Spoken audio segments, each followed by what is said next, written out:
المرسلين وعلى آله وصحبه وبارك وسلم أجمعين برحمتك يا أرحم الراحمين. يا أيها الذين آمنوا اتقوا الله ولتنظر نفس ما قدمت لغد واتقوا الله إن الله خبير بما تعملون. ما شاء الله كان وما لم يشاء لم يكن. La haula wala quwwata illa billahil aliyyil azim. Ibu-ibu yang dimuliakan oleh Allah, alhamdulillah kita bersyukur pagi hari ini bisa bertemu kembali di majelis ilmu. Moga-moga Allah bukakan pintu-pintu surga untuk kita semua. Amin. Dan pada hari ini kita melanjutkan kajian kita. Sudah sampai halaman berapa ya Bu? Halaman sampai bab apa ya? Kemarin yang terakhir catatannya sampai mana Bu? Zikir setelah wudu, zikir setelah sholat kayaknya sudah ya. Oke, sekarang kita lanjut membaca tahmid saat bersin dalam sholat. Kemarin tuh bukannya ini ya, mendatangi sholat Jumat lebih awal? Itu di rumahnya Bu Tati. Iya betul, di rumahnya Bu. Udah. Di rumahnya Bu Tati ya. Iya, sholat Jumat di rumahnya Bu Tati. Itu sholat, itu sudah ya? Sudah. Nah ya, tapi temanya kan waktu itu bukan sholat Jumat. Temanya kayaknya bukan sholat Jumat ya? Bukan. Iya, yang di rumah itu Bu Tati. Bu. Ya, cuma jenengan dia terakhir ya? Iya, Bu Tati ya. Iya, Bu Tati ya? Iya. Yuk sekarang kita nomor 18 nih. Membaca tahmid saat bersin dalam sholat. Membaca tahmid saat bersin dalam sholat. Membaca tahmid saat bersin dalam sholat. Tahmid itu bacaan alhamdulillah. Saya bacakan dulu ya. Hadis yang diriwayatkan Tirmizi menyebutkan menguap ketika sholat adalah dari setan. Jika salah seorang dari kalian menguap, maka tahanlah semampunya. Dia pun diingat-ingat dicatat, menguap ketika sholat adalah dari setan. Jika salah seorang dari kalian menguap, maka tahanlah semampunya. Menguap ki angop. Jadi nih pas sholat kok angop, nih iso ditahan. Kalaupun nggak bisa ditahan, kalau bisa ditutup dengan tangan. Ditutup dengan tangan itu berarti ditutupi angopnya. Jelas ya Bu? Nih iso ditahan. Nih ra iso ditahan ya tutup dengan tangan. Jelas Bu? Karena kadang-kadang dalam sholat hal itu terjadi.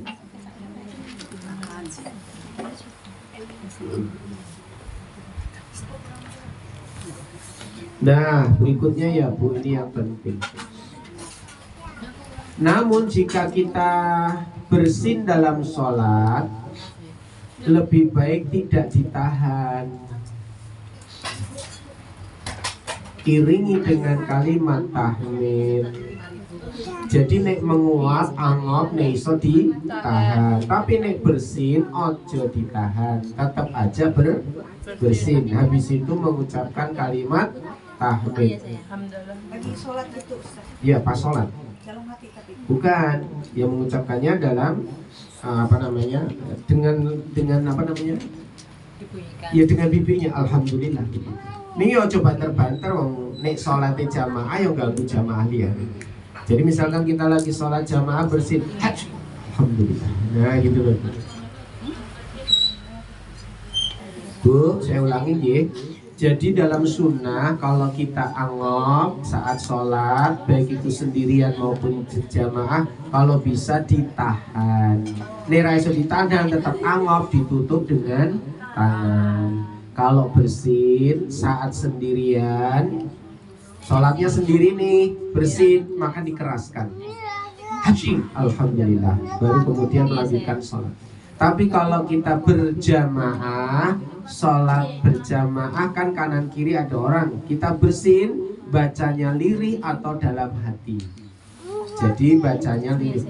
Alhamdulillah. Karena kita berjamaah supaya nggak ganggu yang lain. Atau kalau kita memang nggak nyaman ganggu yang lain, ya bisa dalam hati. Catat ya Bu ya. Jadi kalau bersin boleh membaca kalimat tahmid alhamdulillah. Ini sunnah ya. Jadi kalau kita bersin boleh membaca.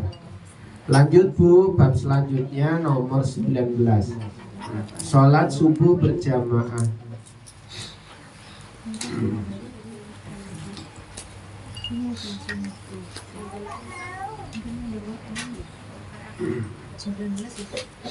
Sholat subuh berjamaah. Berikanlah kabar gembira bagi orang. Catat ya. Berikanlah kabar gembira bagi orang. Berikanlah kabar gembira bagi orang yang berjalan di kegelapan. Yang berjalan di kegelapan menuju masjid untuk mengerjakan salat subuh. Untuk mengerjakan salat subuh dengan cahaya yang terang benderang pada hari kiamat.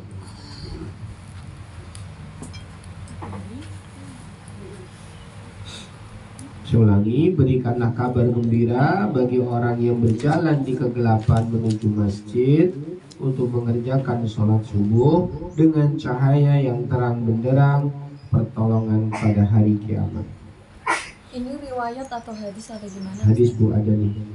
Hadis riwayat Abu Dawud, Tirmizi dan Ibnu Majah. Jadi orang yang senang berjamaah subuh di masjid, ini wabil khusus memang laki-laki ya, maka mereka dijanjikan pertolongan akan diberi cahaya di hari kiamat. Kalau ada yang bertanya, loh Pak Ustadz, di hari kiamat itu kan sudah terang benderang, kok kita dikasih cahaya buat apa? Jawabannya adalah saat kita di hari kiamat ada peristiwa melintasi sirat. Sirat itu jembatan di atas jahanam. Nah, sirat ini tempatnya gelap. Kalau pada mahsyar tempatnya terang, sedangkan sirat tempatnya gelap. Maka supaya kita selamat melewati sirat harus membawa cahaya. Nah, cahaya itu diberikan Allah kepada siapa yang dikehendakinya. Makanya kalau kita rajin sholat subuh berjamaah di masjid, insya Allah mendapat cahaya di hari kiamat. Bagaimana dengan ibu-ibu? Insya Allah mendapatkan hal yang sama meskipun sholat di rumah. Ini diriwayatkan dari Imam Malik bin Anas dalam Al-Muwatta. Suatu hari Umar bin Khattab radhiyallahu an tidak melihat Sulaiman bin Abi Khasmah radhiyallahu an salat subuh. Kemudian beliau pagi-pagi pergi ke pasar. Sementara rumah Sulaiman berada di antara pasar dan Masjid Nabawi.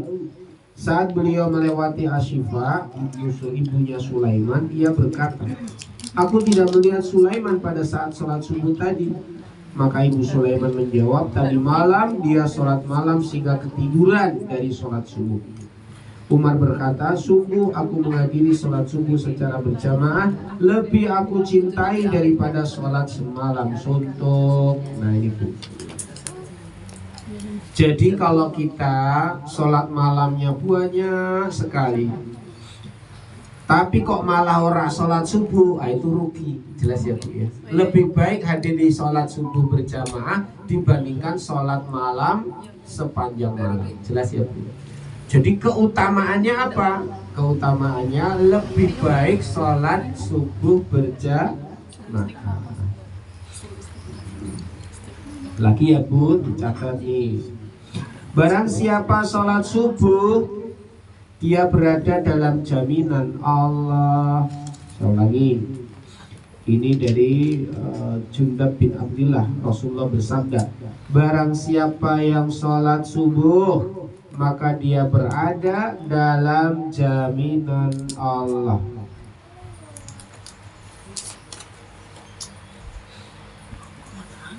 Belum ya. Maka Allah pasti akan memberikan jaminannya ibu-ibu. Maka orang-orang yang sholat subuh, baik itu sendirian di rumah seperti ibu-ibu atau berjamaah di masjid, itu dalam naungan Allah, dalam jaminan Allah. Jadi ibu-ibu sholat isya itu yang dilakukan secara berjamaah pahalanya seperti sholat separuh malam. Nah, bersolat isya berjamaah lanjut kok sholat subuh berjamaah, maka pahalanya ditambah seperti sepanjang malam. Jadi sholat isya jamaah, sholat subuh jamaah, pahalanya seperti sholat sepanjang malam. Jadi seakan-akan setiap sepanjang malam di sholat terus gitu loh. Nah, ini istimewa. Nah, batasan sholat isya itu maksimal jam 12 kalau kita Indonesia. Artinya sampai tengah malam, Bu. Jadi kalau sudah lewat tengah malam, itu hukumnya ada yang mengatakan makruh. Jadi tidak disukai. Meskipun ada ulama mengatakan juga sholat isya itu batasnya ya sampai subuh. Dari habis isya sampai sholat subuh itu masih boleh sholat isya. Misalkan jam 2 pagi sholat isya boleh enggak? Boleh. Sholat jam 3 sholat isya boleh enggak? Boleh. Hanya saja makruh itu enggak disukai. Boleh tapi ya pahalanya kecil sedikit. Maka usahakan iso sholat isya ya maksimal sampai tengah malam. Gitu ya Bu. Nah, ini wis keturunan wis piye meneh, tangi-tangi lho kok jebule wis jam 2. Ya wis salat wae, Bu. Tapi kalau tidak ada uzur syar'i, salat malam, salat isya ya di awal waktu. Iya, monggo Bu minum dulu.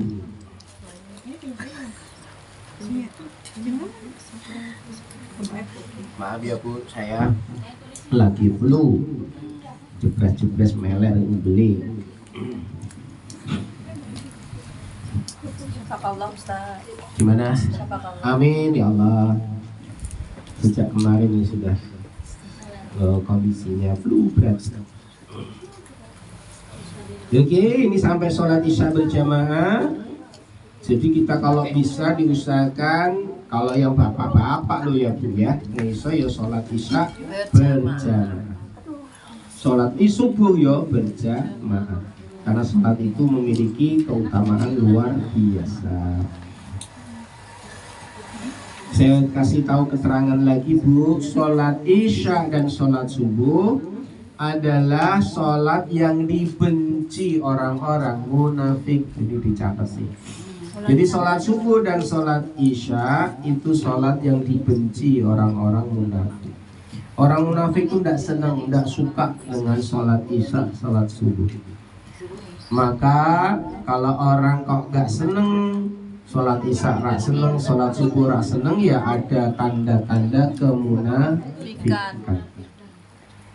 Sehingga ulama menyampaikan kalau kita ingin terhindar dari sifat-sifat kemunafikan, kerjakanlah sholat subuh dan sholat isya berjamaah. Gitu Bu.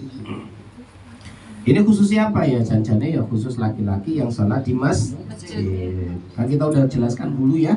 Kalau untuk yang khusus ibu-ibu lebih utama sholat di mana? Di rumah. Insya Allah apapun yang dilakukan bapak-bapak di masjid ibu dapat gitu.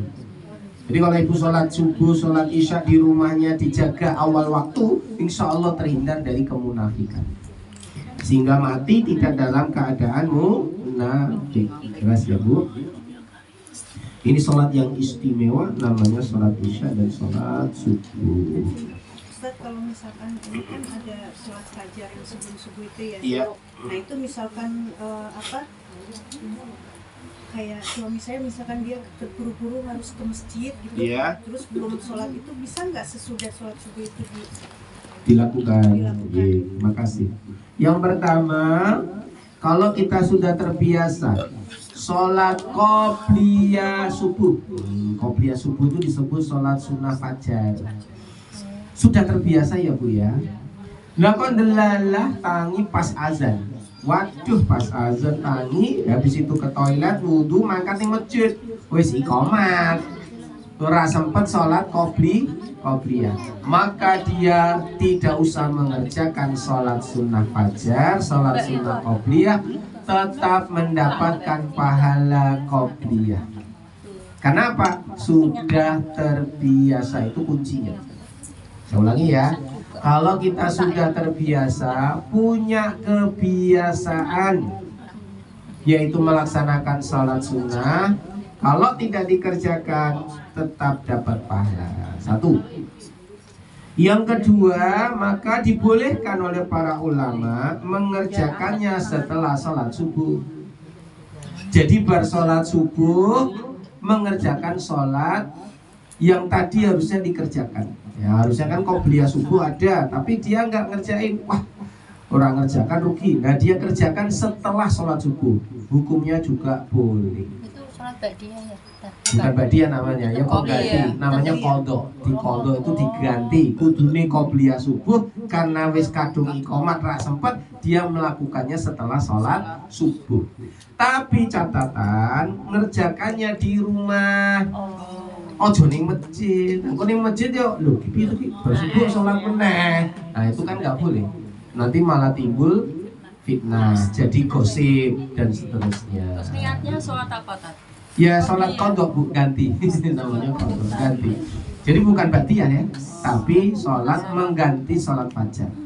Gampangannya sholat fajar ning buri. Tapi para ulama yang meskipun membolehkan, mereka lebih cenderung ke nomor satu. Wis rasati kerjake ora apa-apa, tetap dapat